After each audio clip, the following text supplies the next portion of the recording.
Hello दोस्तों, स्वागत है आप सभी का आपके अपने YouTube channel ideal coaching classes में। तो आइए हम लोग यहाँ पर बात कर लेते हैं ग्रामर प्रैक्टिस के ऊपर।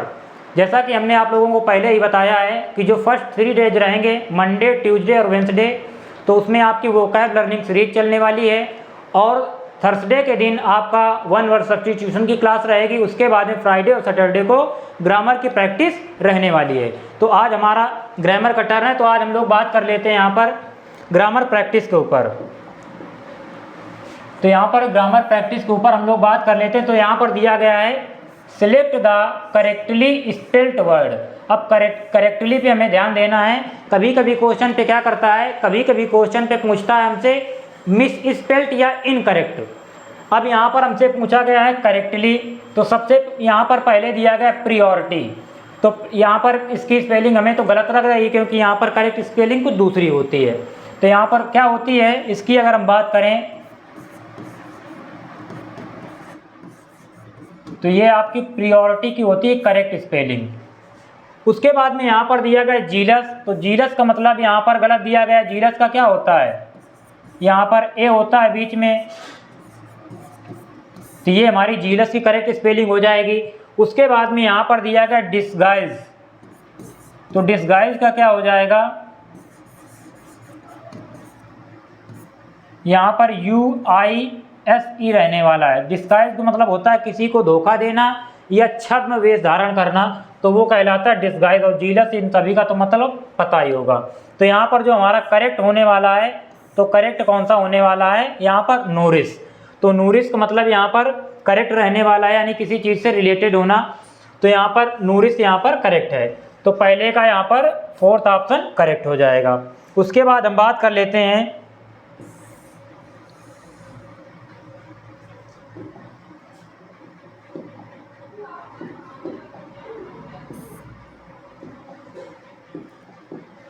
Next question. यहाँ पर दिया गया select the most appropriate options to substitute the underlined segment. Segment का मतलब part. If there is no need to substitute it select no improvement. यानी कि यहाँ पर 4 ऑप्शन दिए गए हैं। तो यहाँ पर अगर कोई किसी ऑप्शन पे यहाँ पे क्वेश्चन जो दिया गया उसमें अगर हमें आइडेंटिफाई करनी है इरर, तो इरर अगर उसमें डिटेक्ट हो रही है, तो इरर अगर है तो वही ऑप्शन हमें क्या करना है, वहाँ पर उस सेगमेंट को गलत करना है। तो यहाँ पर जैसे दिया गया है वन ऑफ द फैक्टर। अब यहाँ पर जैसे ईच आता है और यहाँ पर वन, तो ईच के बाद में जब हम बात करते हैं तो ईच के बाद में जो हमारा नाउन आता है वो कैसा आता है, सिंगुलर। जबकि इसके बाद में हम किसका यूज करते हैं, प्लूरल का। तो यहाँ पर जब हमें पता है कि यहाँ वन के बाद में क्या आएगा, वन ऑफ के बाद में हम प्लूरल का यूज करेंगे और ईच ऑफ के बाद में सिंगुलर का यूज करेंगे। तो यहाँ पर वन ऑफ होगा, ठीक है, वन ऑफ और ईच ऑफ। तो यहाँ पर वन ऑफ द फैक्टर्स हो जाएगा। क्या हो जाएगा, तो यहाँ पर जैसे दिया गया वन ऑफ द फैक्टर्स, तो यही हमारा क्या हो जाएगा, करेक्ट ऑप्शन हो जाएगा। तो यहाँ पर सेकेंड दिया गया था, तो सेकेंड का कौन सा, फर्स्ट ऑप्शन करेक्ट रहने वाला है। क्योंकि वन ऑफ द फैक्टर्स का मतलब जैसे अगर 5 फ्रेंड्स हैं तो 5 फ्रेंड्स में से किसी एक को चूज करने के लिए हम वन ऑफ का यूज करते हैं, वन ऑफ द फ्रेंड्स।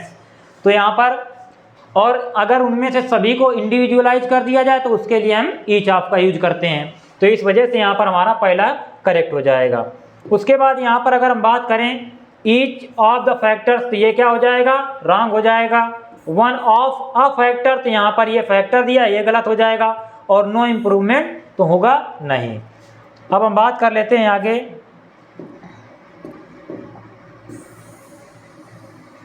यहाँ पर दिया गया 3 नंबर क्वेश्चन।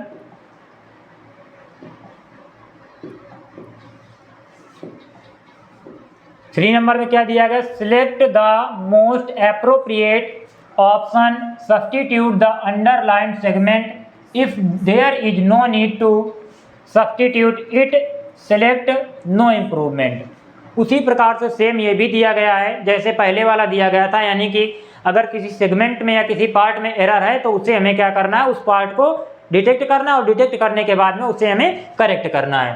तो यहाँ पर बात कर लेते हैं, पहला दिया गया नो इम्प्रूवमेंट। तो नो इम्प्रूवमेंट तो यहाँ दिख नहीं रहा है। उसके बाद में यहाँ पर दिया गया if I was you I would not sign the document. तो यहाँ पर जब भी हमें पता है ये क्या है, एक प्रकार का कंडीशनल सेंटेंस के अंतर्गत आता है, जिसमें हम लोग कंडीशनल सेंटेंस के अंतर्गत देखते हैं कि जब कोई भी काल्पनिक चीज़ की बात की जाए तो वहाँ पर कल्पना के लिए हम प्रत्येक सब्जेक्ट के साथ में क्या करते हैं, हम वर का यूज करते हैं। यानी ईच सब्जेक्ट के साथ में क्या आता है, ईच सब्जेक्ट के साथ में वर का यूज किया जाता है।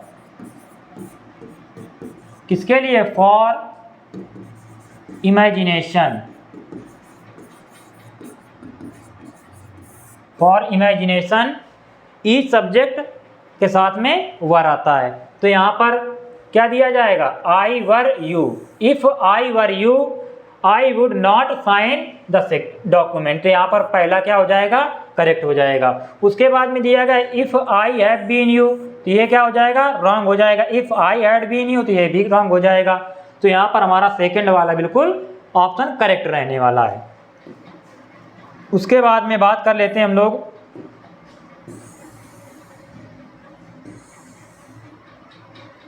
4 नंबर क्वेश्चन की। तो 4 नंबर क्वेश्चन की यहाँ पर अगर हम बात करेंगे तो दिया गया है select the most appropriate word to fill in the blank and make a meaningful sentence.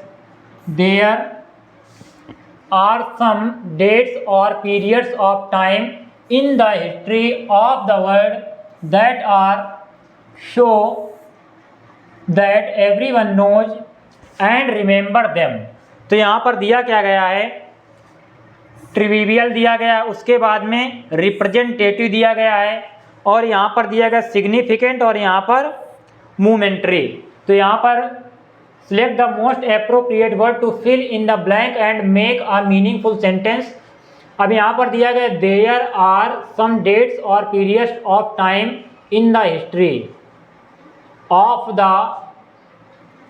Word that are, यहाँ पर ब्लैंक होगा आपका, यहाँ पर क्या रहने वाला है, यहाँ पर थोड़ा करेक्ट कर लेंगे, यहाँ पर आपका ब्लैंक रहने वाला है। कहाँ पर, यहाँ पर दैट, और उसके बाद में यहाँ पर blank, so that every one knows and remember them. तो यहाँ पर ट्राइवल तो होगा नहीं, उसके बाद ना ही यहाँ पर रिप्रेजेंटेटिव होगा। तो यहाँ पर जो सिग्निफिकेंट वर्ड दिया गया है दैट और significant, so that everyone knows and remember them. तो यहाँ पर हमारा जो सिग्निफिकेंट है ये क्या है, बिल्कुल आपका करेक्ट रहने वाला है।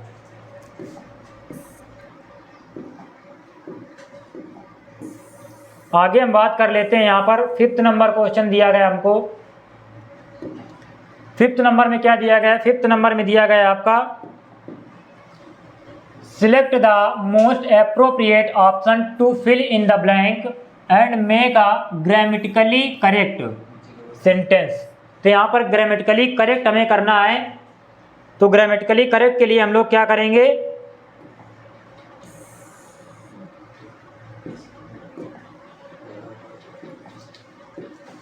यहाँ पर क्या करना था हमको, यहाँ पर ग्रामेटिकली करेक्ट करना था।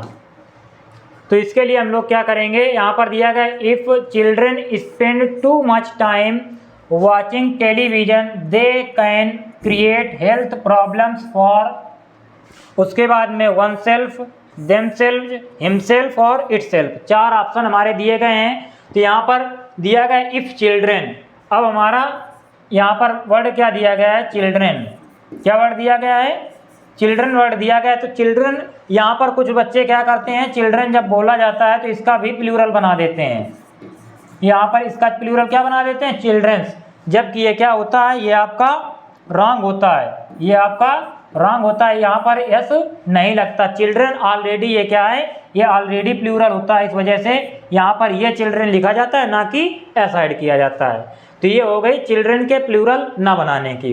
उसके बाद हम बात कर लेते हैं, यहाँ पर जब चिल्ड्रन दिया गया है तो यहाँ पर वन सेल्फ तो होगा नहीं, और यहाँ पर हिमसेल्फ भी नहीं होगा, ना ही इट सेल्फ होगा, क्योंकि यहाँ पर हम लिविंग बीइंग की बात कर रहे हैं, ना कि नॉन लिविंग की। तो यहाँ पर जैसे दिया गया है देम सेल्फ, तो यही क्या हो जाएगा, हमारा करेक्ट आंसर रहने वाला है।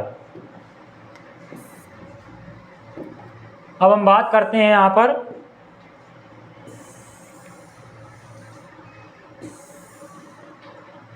इस क्वेश्चन की। यहाँ में दिया गया select the most appropriate word to fill in the blank and make a meaningful sentence. जैसे यहाँ पर दिया गया मदर और उसके बाद में यहाँ पर blank some food for the old beggar women. अब यहाँ पर हमें जैसे दिया गया तो मदर और उसके बाद में यहाँ पर सेट अप, सेट आउट और सेट असाइड और सेट इन दिए गए, यानी सेट के साथ में फ्रेजल वर्ब ऐड की गई हैं। अब इनका मतलब क्या होता है, जब हमें मतलब पता होगा तभी हम कर पाएंगे। तो यहाँ पर जैसे सेट असाइड वर्ड दिया गया तो सेट असाइड का मतलब होता है टू सेपरेट, टू सेपरेट, इसका मतलब अलग करना। सेपरेट का मतलब क्या होता है, अलग करना। सेपरेट का मतलब क्या होता है, सेपरेट का मतलब होता है अलग करना। तो यहाँ पर सेट असाइड का मतलब क्या हो जाएगा, टू सेपरेट, और टू सेपरेट का मतलब यहाँ पर दिया गया है mother set aside some food for the old beggar women, यानी माता जी ने वृद्ध महिला के लिए या बेगर वुमेन के लिए, ओल्ड बेगर वुमेन के लिए क्या किया है, भोजन को सेपरेट किया है। तो यहाँ पर हमारा जो थर्ड ऑप्शन है वो बिल्कुल करेक्ट रहने वाला है। नेक्स्ट हम बात कर लेते हैं आगे।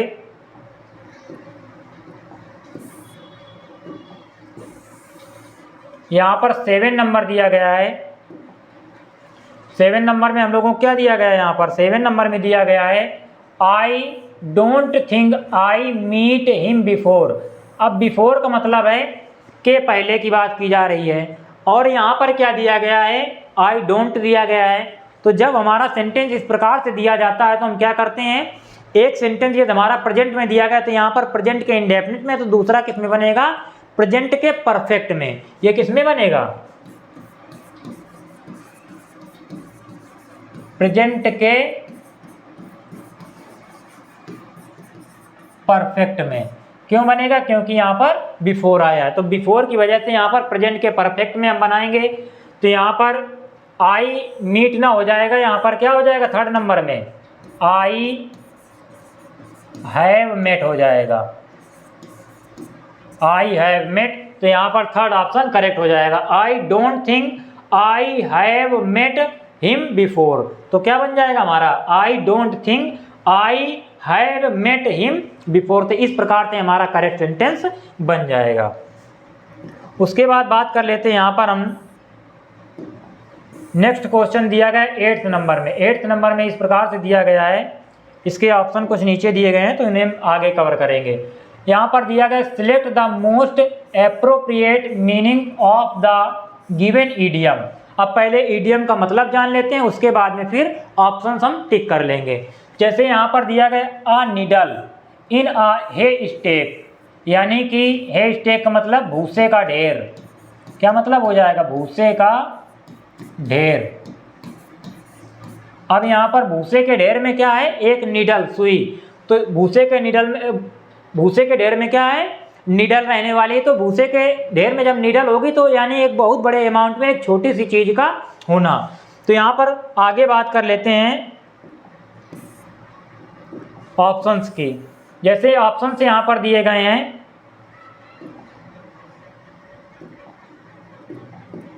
यहाँ पर इसका मतलब क्या था, अ नीडल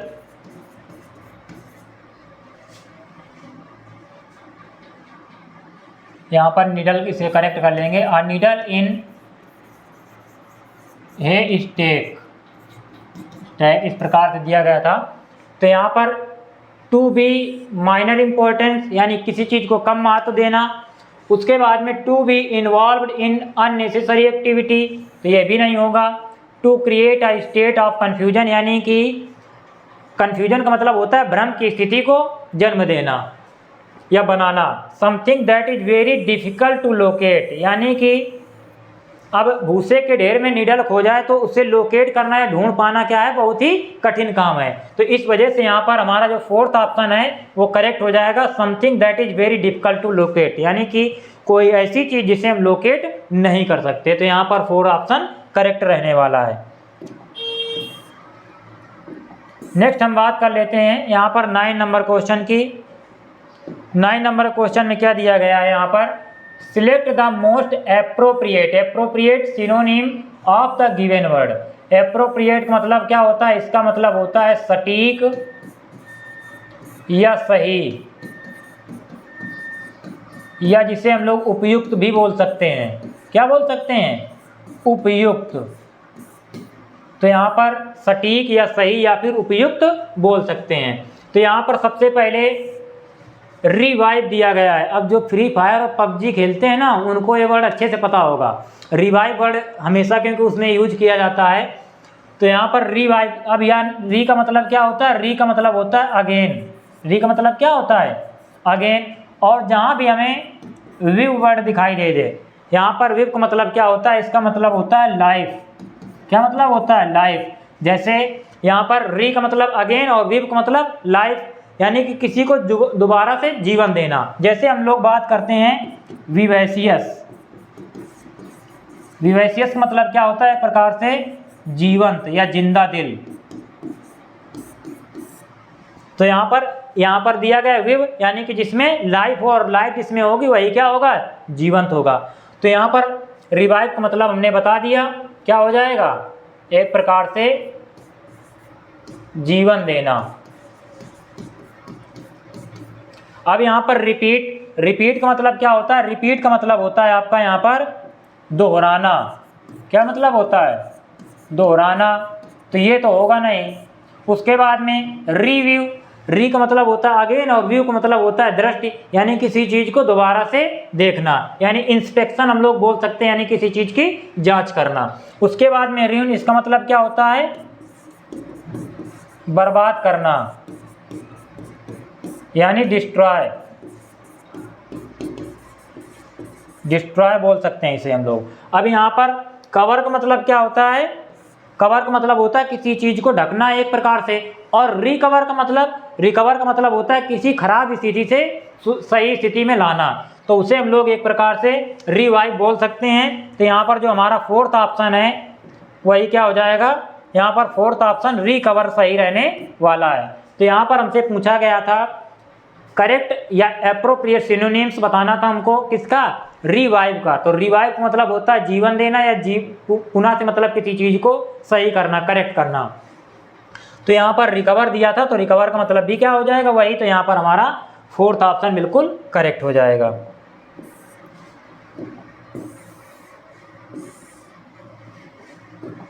अब यहाँ पर दिया गया है identify the segment in the sentence which contains the grammatical error, if there is no error select no error. यहाँ पर यदि कोई गलती नहीं है तो हमें नो एरर फाइंड कर मतलब लिखना है। अगर कोई गलती है तो वहाँ पर ऑप्शन के अकॉर्डिंग चूज करना होगा हमें। यहाँ पर जैसे दिया गया है the climate of Dehradun is better than Meerut. अब यहाँ पर जो क्लाइमेट है, कहाँ की? देहरादून की जो क्लाइमेट है उसकी तुलना की जा रही है मेरठ की जलवायु से, ना कि मेरठ से तुलना की जा रही है। तो यहाँ पर क्लाइमेट की तुलना की जा रही है मेरठ की क्लाइमेट से। इस वजह से यहाँ पर जैसे दिया गया है, यहाँ पर क्या आ जाएगा? The climate of Dehradun. तो ये तो होगा नहीं, तो ये हमारा रॉन्ग हो जाएगा। इज बेटर भी नहीं होगा, नो एरर भी नहीं होगा। तो यहाँ पर जो हमारा जैसे सेंटेंस दिया गया, the climate of Dehradun is better than that of, क्या आ जाएगा? That of Meerut. तो ये हमारा इस प्रकार से करेक्ट हो जाएगा। तो यहाँ पर जब क्लाइमेट की तुलना करेंगे तो यहाँ पर दैट ऑफ का यूज हम कर लेंगे। तो यहाँ पर दैट ऑफ मेरठ। तो इस प्रकार से हमारा जो यहाँ पर फोर्थ ऑप्शन था वो बिल्कुल करेक्ट हो जाएगा। चलिए बात कर लेते हैं नेक्स्ट क्वेश्चन की। यहाँ पर नेक्स्ट क्वेश्चन दिया गया हमें, select the most appropriate synonyms of the given word. अब यहाँ पर फिर से हमें क्या बताना है? करेक्ट सिनोनिम्स के बारे में बात की गई है। तो करेक्ट सिनोनिम्स हमें बताना है। तो इंगेज का मतलब क्या होता है? इसे हम लोग बिजी बोल सकते हैं, यानी किसी चीज में व्यस्त होना। जैसे इंगेजमेंट होती है शादी, तो इंगेजमेंट में क्या? एक प्रकार से इंगेज का मतलब होता है जुड़ना। तो यहाँ पर बिजी होना। अब यहाँ पर सेटल का मतलब क्या होता है? सेटल का मतलब होता है, सेटल का मतलब हो जाता है आपका व्यवस्थित।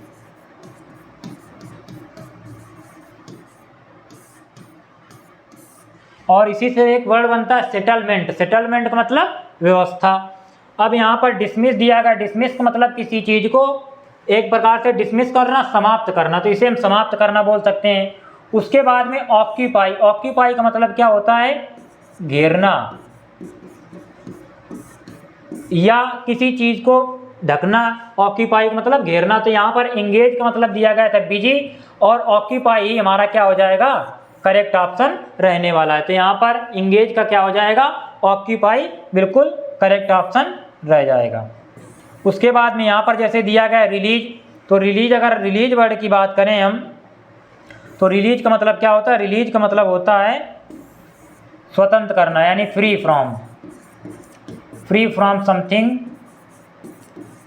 दैट इज कॉल्ड, यहाँ पर ई समथिंग आएगा, फ्री फ्रॉम समथिंग, ये क्या कहलाता है, रिलीज, यानी स्वतंत्र करना, मुक्त करना। उसके बाद आगे हम बात कर लेते हैं नेक्स्ट वर्ड, जैसे दिया गया हमें 12 नंबर। तो 12 नंबर में हमें क्या दिया गया है, यहाँ पर 12 नंबर में दिया गया select the most appropriate antonym. अब हमें ध्यान देना है, यहाँ पर हमसे किसकी बात की गई है, एंटोनिम की बात की जा रही है, ऑफ द वर्ड। अब यहाँ पर दिया गया है बॉइस्ट्रस। अब हमने बताया कि जहाँ पर OUS वर्ड आ जाता है, ये अपने आप में क्या, एक प्रकार से एडजेक्टिव पार्ट ऑफ स्पीच का कार्य करता है। तो ये अपने आप में कौन सा वर्ड है, एडजेक्टिव का वर्ड रहने वाला है, क्योंकि OUS यहाँ पर दिया गया है। तो OUS का मतलब होता है फुल ऑफ। अब यहाँ पर जैसे दिया गया स्टॉर्मी, स्टॉर्मी का मतलब एक प्रकार से तूफानी, क्या बोल सकते हैं, तूफानी। उसके बाद में लाउड का मतलब तेज हो जाएगा। उसके बाद में नॉइजी, तो नॉइजी, अब यहाँ पर बॉइस्ट्रस का मतलब होता है बवाल काटने वाला या बवालकार, यानी हंगामा करने वाला। तो यहाँ पर इसका मतलब क्या हो जाएगा, हंगामा। अब बॉइस्ट्रस का मतलब हो जाएगा हंगामा, सेम उसी प्रकार से नॉइजी का मतलब भी क्या हो जाएगा, हंगामा। तो ये इसका क्या रहने वाला है, ये तो इसका सिनोनिम्स हो गया। लेकिन हमसे पूछा क्या है, यहाँ पर एंटोनिम्स की बात की गई है। किसकी बात की गई, यहाँ पर हमसे एंटोनिम्स की बात की गई। तो एंटोनिम्स क्या हो जाएगा, पीसफुल, यानी पीसफुल का मतलब शांतिपूर्ण, यानी शांति से भरा हुआ, वो क्या कहलाएगा, पीसफुल कहलाएगा। तो यहाँ पर हमसे पूछा गया था करेक्ट या एप्रोप्रिएट एंटोनिम किस वर्ड का, बॉइस्ट्रस का। तो यहाँ पर क्या होने वाला है, पीसफुल जो है वो हमारा करेक्ट एंटोनिम्स होने वाला है। नेक्स्ट हम बात कर लेते हैं अगले वर्ड की। अगला वर्ड हमें दिया गया यहाँ पर select the most appropriate word for the given group of word. अब ग्रुप ऑफ वर्ड दिया जाएगा जिसे हम लोग वन वर्ड सब्स्टिट्यूशन के नाम से जानते हैं, यानी एक ग्रुप ऑफ वर्ड दिया जाता है, उसके बिहाफ में हम लोग एक वर्ड चूज करते हैं, तो वो क्या कहलाता है, ग्रुप ऑफ वर्ड के लिए सिनोनिम्स कहलाता है। अब यहाँ पर जैसे दिया गया अ लिस्ट ऑफ नेम्स, किसकी लिस्ट, नेम्स की, और things in a special order, यानी कि जो अपने आप में एक विशेष क्रम में हो, उसे हम लोग किस नाम से जानते हैं। तो यहाँ पर जैसे दिया गया एटलस, तो एटलस का मतलब क्या होता है, एटलस का मतलब तो होता है मानचित्र। एटलस का मतलब क्या होता है, मानचित्र होता है। उसके बाद में कैटलॉग, तो कैटलॉग का मतलब भी यही होता है कि जब वस्तुएं एक करेक्ट ऑर्डर में होती हैं उसे हम लोग क्या बोलते हैं, एक क्रम बोलते हैं, कैटलॉग बोलते हैं। तो यहाँ पर बी ऑप्शन हमारा बिल्कुल करेक्ट हो जाएगा, तो बी ऑप्शन सही रहने वाला है। उसके बाद में यहाँ पर नेक्स्ट वर्ड दिया गया डिक्शनरी, तो इसका मतलब क्या होता है, इसका मतलब होता है शब्दकोश। क्या मतलब होता है, इसका मतलब होता है शब्दकोश। जबकि डायरेक्टरी, डॉक्यूमेंट्री जैसे बनाई जाती है, डायरेक्टरी का मतलब एक प्रकार से किसी चीज़ को डायरेक्ट करना। ठीक, उसके बाद में बात कर लेते हैं नेक्स्ट क्वेश्चन की। नेक्स्ट क्वेश्चन हमें यहाँ पर दिया गया है इस प्रकार से, identify the segment in the sentence which contains the grammatical error, यानी वो हमें सेंटेंस आइडेंटिफाई करना है जिसमें क्या हो, ग्रामेटिकल एरर हो।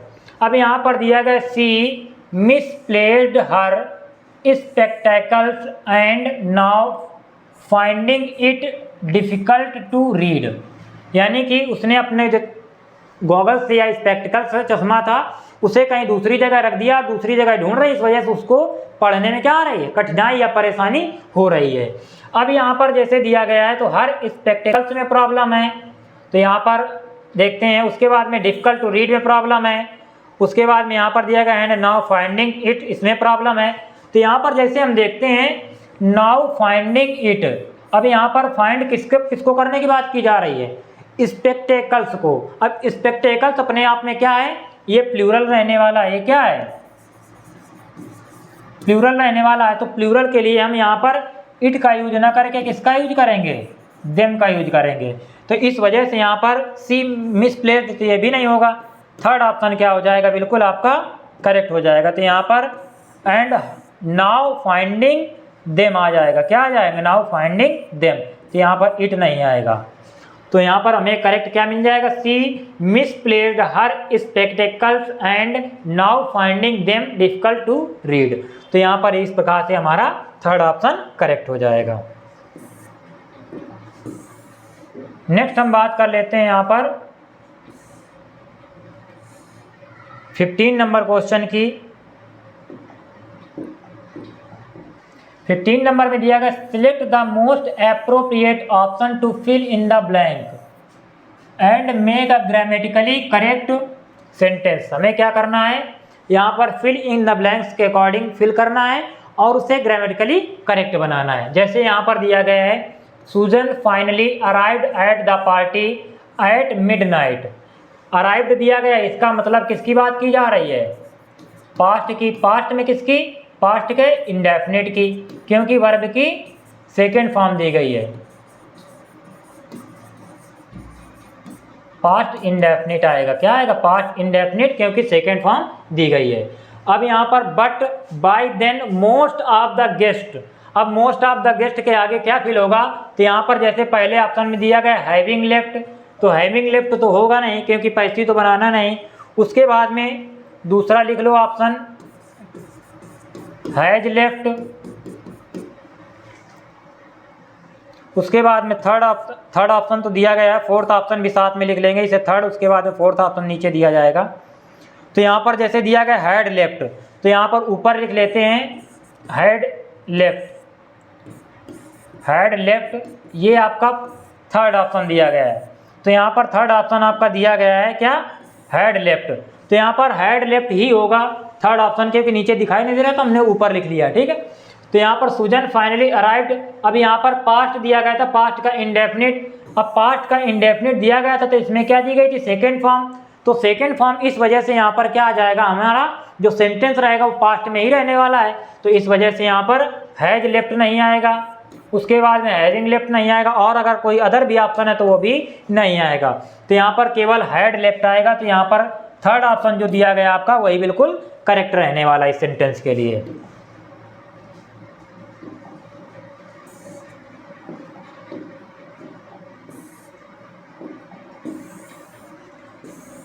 लेफ्ट दिया गया था, हैड लेफ्ट थर्ड ऑप्शन दिया गया था, तो वही हमने करेक्ट कर लिया।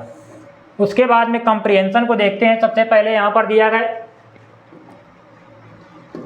गया आपका in the following passage some words have been deleted, यानी कुछ शब्दों क्या कर दिया गया है, हटा दिया गया है।